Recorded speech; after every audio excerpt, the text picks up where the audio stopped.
Biblia na minsay sa awit.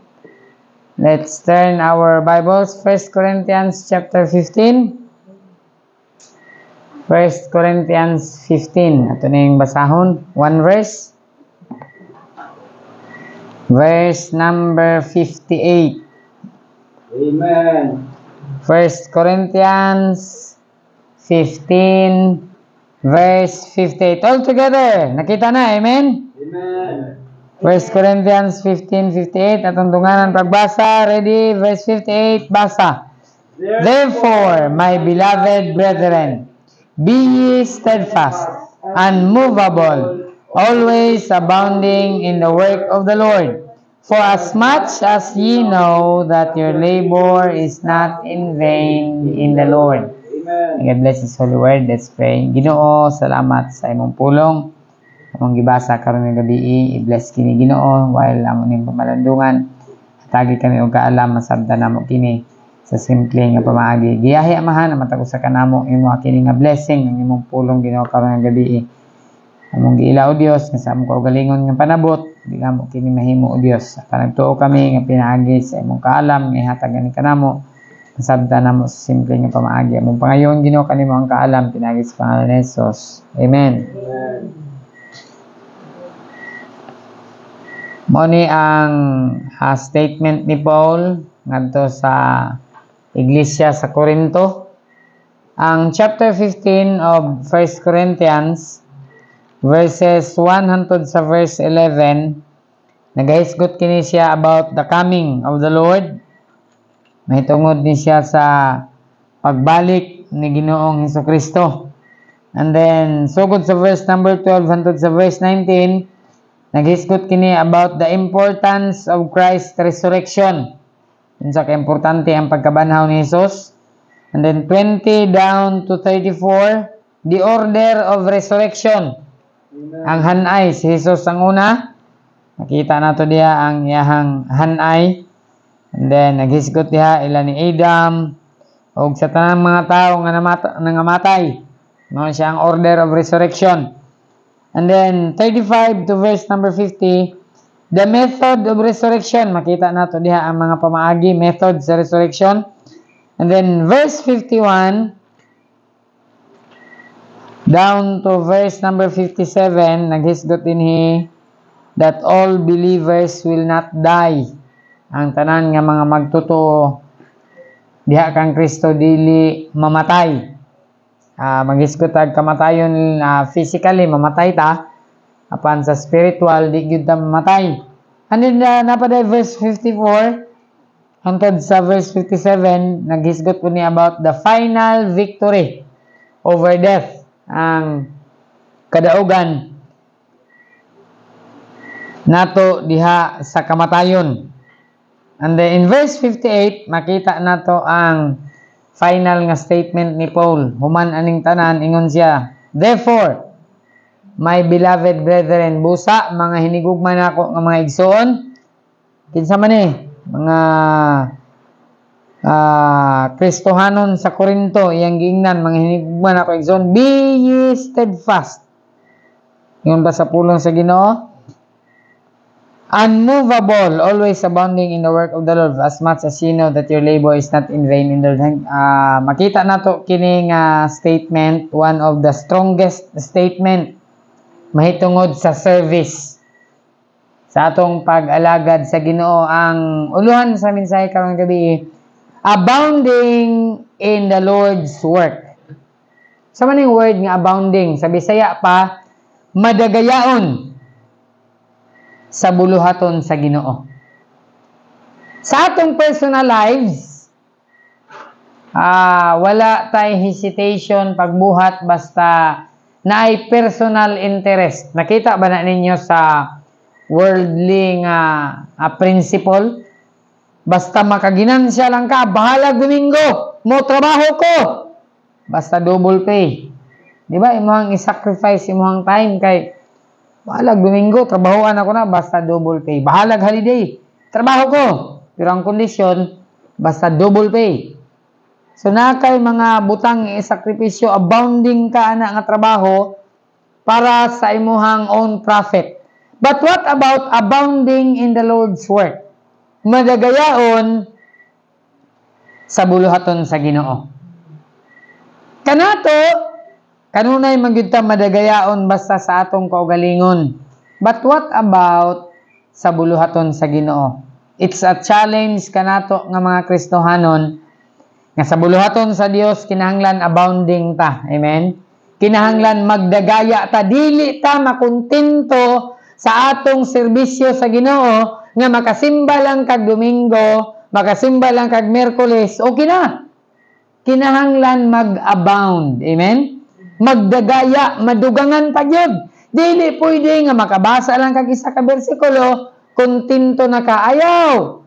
Dapat mag-abound. Amen? Magdagaya. Asa man ka mangita og negosyo, nga ang iyang negosyo karon na maligya siya og balot, unya ang iyang gusto nga sunod adlaw maligya ra gyapon siya og balot. Di ba? Nag-desire siya nga mag-abound. Tingali negosyo siya og balot, mo income siya og mo ginansya siya og 1,000 kada gabi. Pagkaugma tingali iyan ang dugangan, iyan ang ipadaghan ang iyang balot. Kay para mag-abound, mudako ang iyang profit, mas dako ang iyang ginansya. But what about sa buluhaton sa Ginoo? Nag-desire ba ta sa atong Christian life nga mag-abound kita? Dili ang uban ha, mag-abound da sa buluhaton sa Dios. Magdagaya.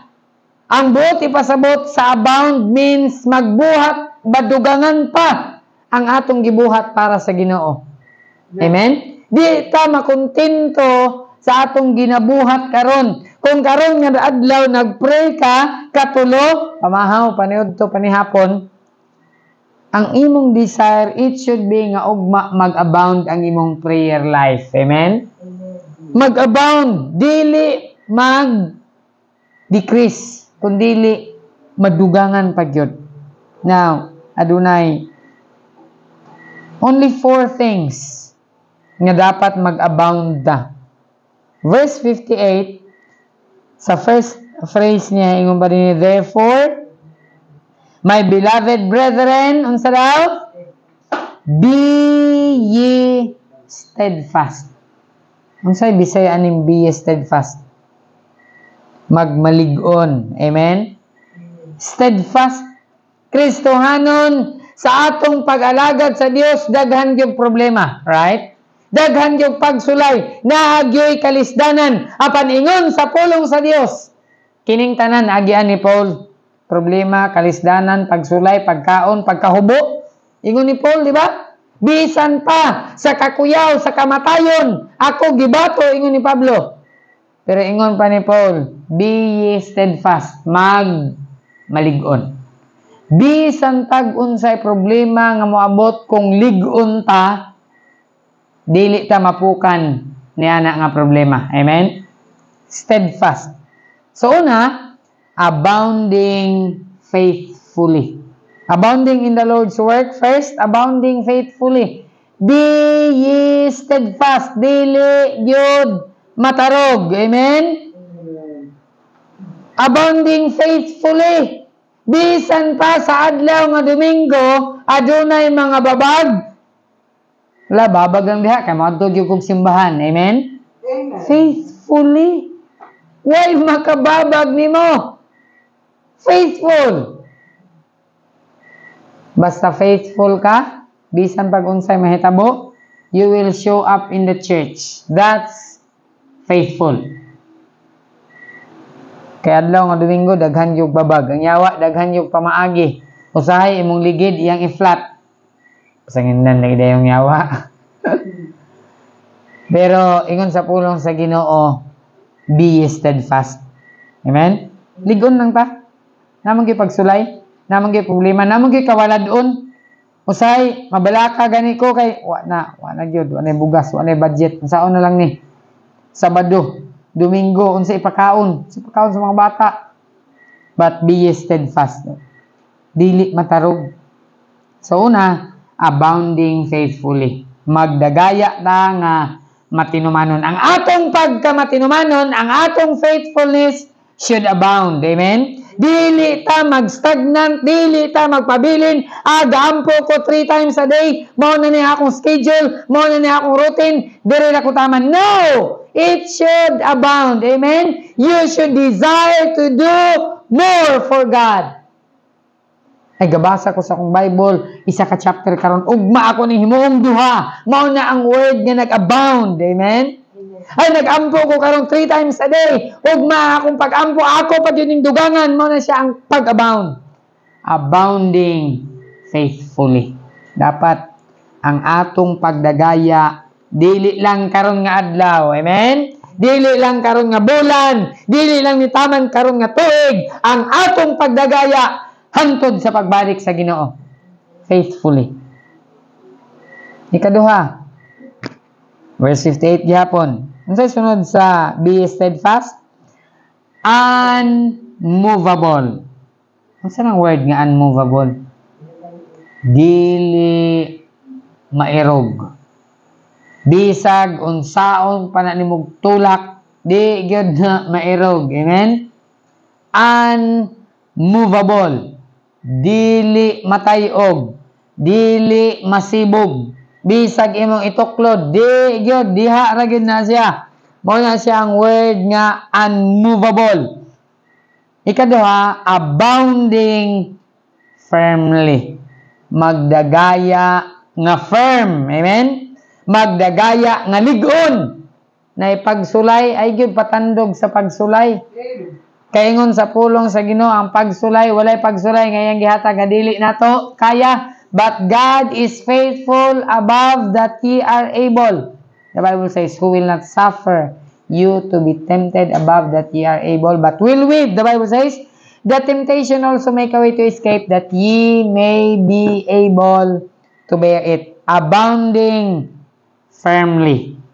Dapat magdagaya ta nga ligon. Magdagaya ta nga dili matayog. Magdagaya ta nga firm. Taliwala sa storm, firm gyud. Amen? Kini bitawng bagyo, makita nimo ng mga structure nga firm. Bisag unsaon pa na sa bagyo ug kuso-kuso. Kanang dagko bitaw nga bato, bisag unsaon pa na sa balod ug hampak, naara gyud na siya dinha.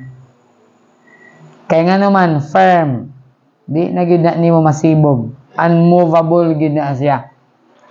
So sa atong pag-alagad sa Ginoo, abounding, magdagaya ta sa bulaton sa Ginoo. Una, magdagaya ta faithfully. Ikaduha, magdagaya ta nga dili matarog. Amen? Na ipagsulay, dili matarog. Walay kwarta, dili matarog. Padayon gyud.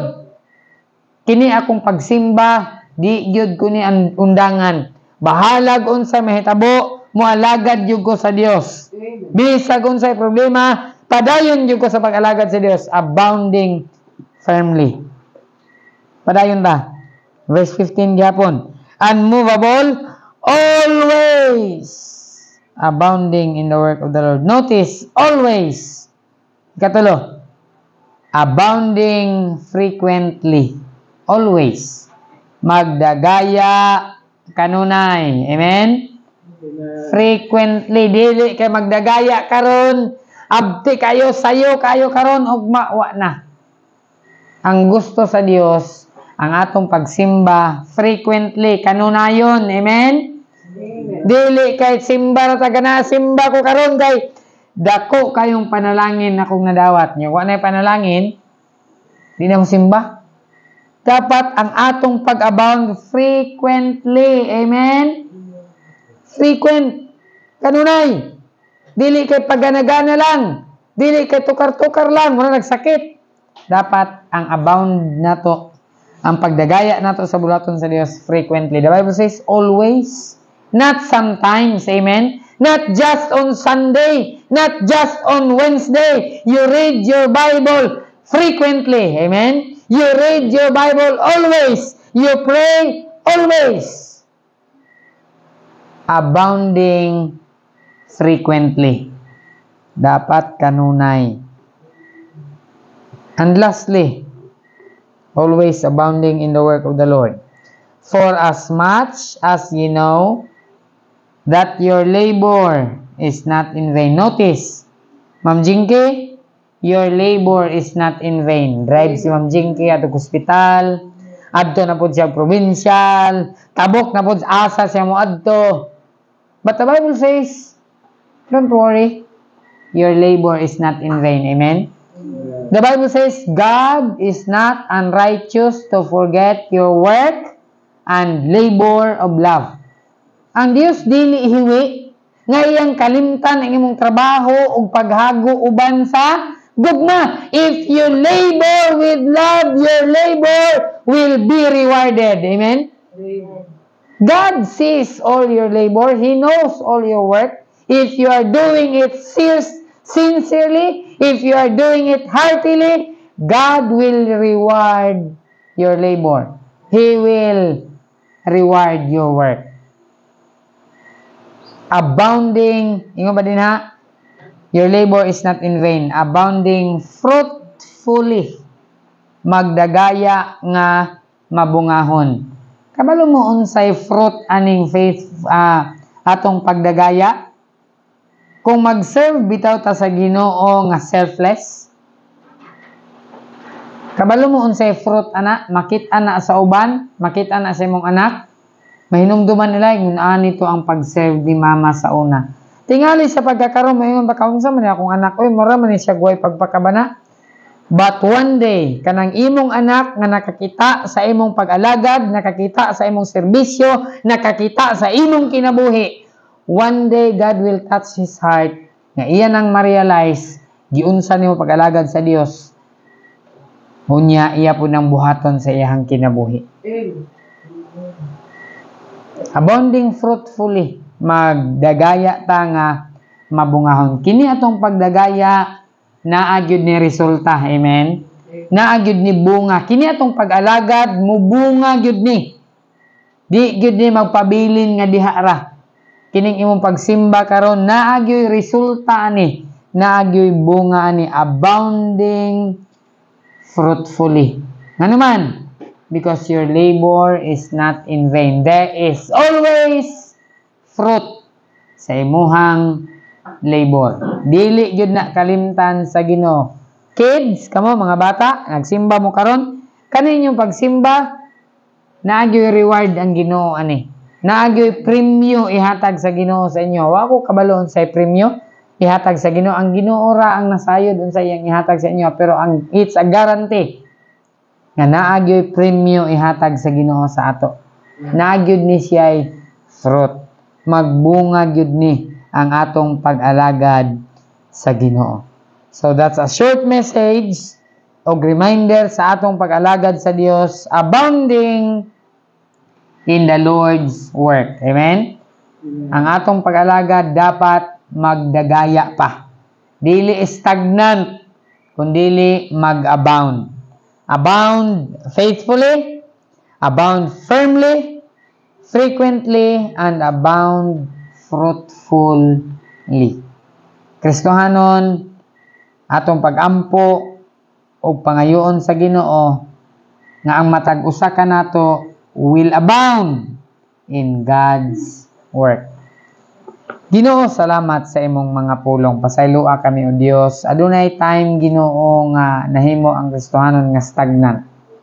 I am praying Ginoo nga imong tabangan. Mag-abound kanunay sa imong buluhaton. Mag-abound ang among gugma. Mag-abound ang among faithfulness. Mag-abound o Dios ang among service diha kanimo. Pasayloa mi Lord nga usahay kontento nami sa among gamay nga gibuhat. Tudloi mi o Dios to be always abounding in the work of the Lord. Sa Panginoon, sa pagpadayon karon, ikaw ginutuban ka namo sa Panginoon Jesus. Amen. Let's sing a hymn. Let's all stand, tindog tatanan.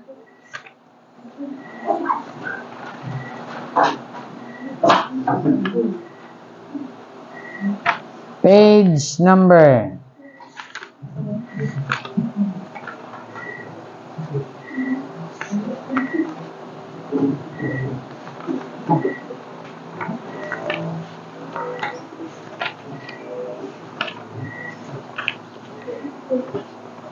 2 295, He leadeth me first and last. 295.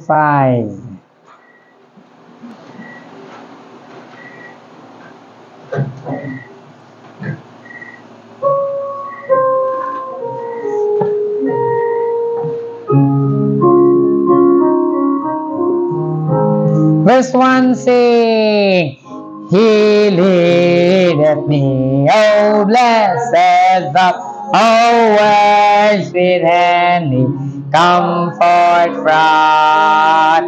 Whate'er I do, whate'er be, still 'tis God's hand that leadeth me. He leadeth me, by His own hand He leadeth me.